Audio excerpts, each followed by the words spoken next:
deficit is, because people seem to be so obsessed. I find very few people like me here. I think Ramesh and I are only two Fatru here. You can control it, so why worry about it? Absolutely right, my attitude too.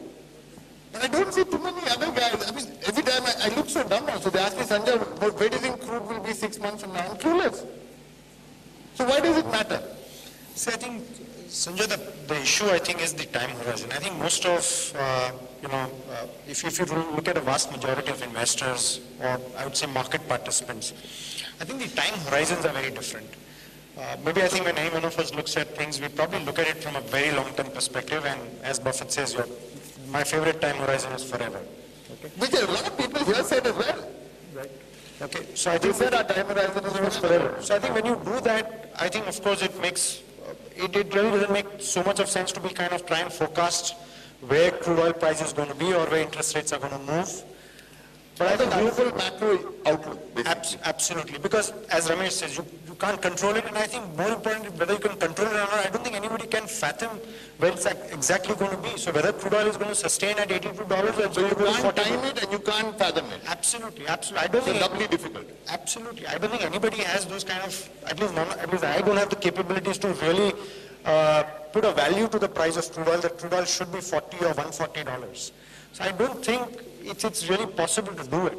But unfortunately, I think most of the market participants which are there are really focused on the short term. And maybe for them, they try to do it.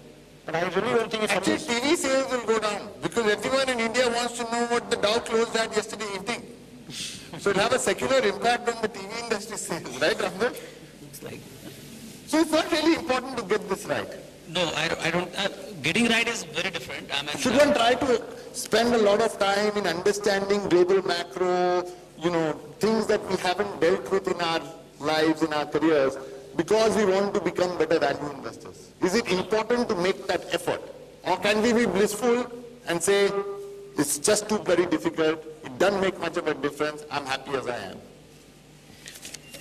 I think, nobody can have control or predictive power of any global macro and all. So that's a big thing. In the effort to figure it out. Yeah, figure it out. I think it is very useful because... Okay, so tell us why. Yeah, what happens is, first thing is there are a lot of cyclical businesses, which are global cyclicals. Barsatis.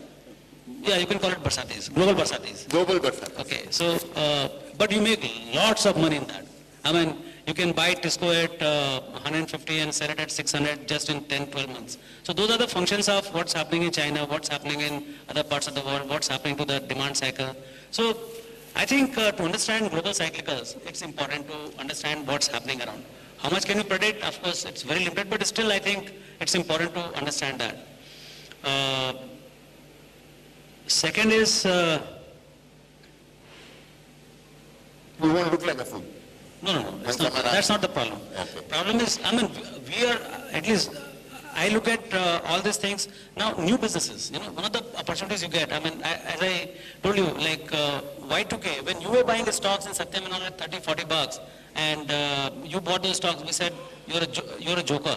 Because, so, you had visited Japan and you had seen power of software and you knew what exactly software can do. So, you could buy it far ahead of, so if you want to be ahead of the race, if you want to be ahead of the crowd in business thinking, in concept thinking, new concepts which are coming in, new businesses which are coming in, value migrations are happening. You got to do it for that reason. You got to be on the curve. So like what internet can do. Now internet-based businesses are going to be huge. Now where exactly this internet, whether it is e-clerks or whether it is so missing out is a big fear. That's why you're saying you need to do this. Because otherwise you could do what Ramesh advocated. Build a circle of competence. He said figure out 50 stocks. Just worry about those 50 stocks. Really understand those. Then make money. That's it. That's how you get rich. Probably it's a process of so enlarging like Mr. Buffett, he never bought a pharmaceutical company in his life, never bought an IT services company in his life, but he's worth $53 billion and counting. Yeah, but still he keeps repenting about it. Okay. So here we have a divided view. It's interesting. But okay, one other question. This is at the heart of value investing. Could you tell this audience, because I think this is really important, what lessons you've learned over time? What are the things that work most effectively in valuing a company? And what failures have you had in getting valuation wrong? Nilesh? I think, to me, I think the most critical learning, I think over a period of time has been that if a company has not been able to generate cash flows over a period of time, it's quite possible that you may have missed a year in terms of not being able to generate free cash flows.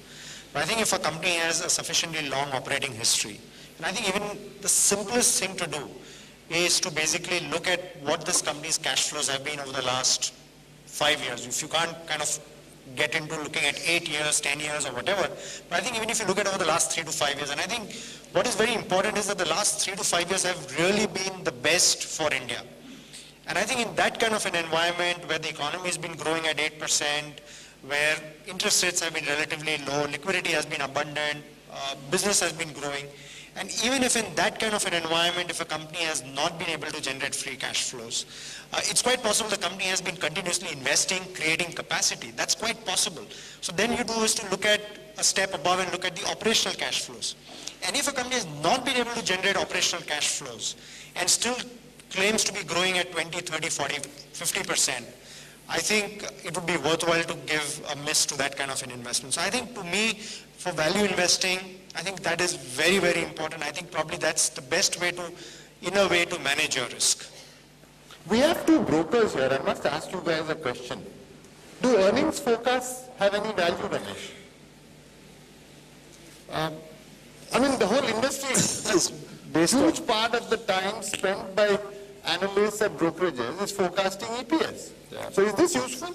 They were optimistic one on my stocks, I like them, but otherwise I didn't ignore them because, see, no one really knows. I find it really silly. I mean, it's beyond silliness that someone who forecast the EPS for 2014 at 23 rupees 35 paisa. I mean, you know, but how are they going to figure that out? 20, if he said 20 to 25, would it be valuable? It would at least be more valuable than someone gives me the rationality of 2 decimal places. So that's and they put it a stock price to 930 rupees 51 paisa. I mean, come on, you know, use your sense. You know, get me a, you know, a logical number. Now we think the stock can go up 3x, so it can be a 500 rupees stock.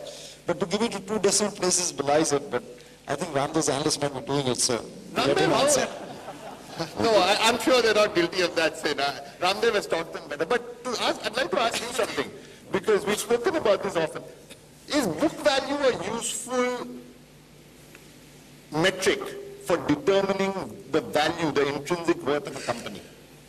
Yeah, absolutely. I mean, that's a very, very basic starting point in a lot of businesses. I mean, you must know where to use the book value as a measure for like banks. I mean, and you told me there is a difference between book value and book value. Book value earned by the bank, by the company, and book value created by raising the money. There is a difference. So I learned that book value can also be different. But I think book value is the first starting levels of intrinsic value if you don't know enough about if it is an honest account and businesses are backed by tangible assets. Typically, it is a very good starting, and particularly when somebody asks me how to go about this cyclical, there are a lot of businesses which are cyclical and asset-based and nice companies, known brands and everything. But the earnings are fluctuating. So the best way is to go about buying at price to book 1, because you are buying depreciated assets at market, I mean, which is currently in the books at the historical prices at about those depreciated prices. So when you pay as a price to book 1,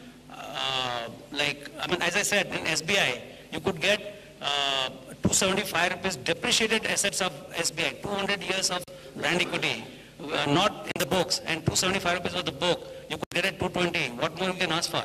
And on top of it, 150% more by way of treasury stock appreciation. So you are buying it literally 100 rupees thing for about 30-35. So it's a good starting point.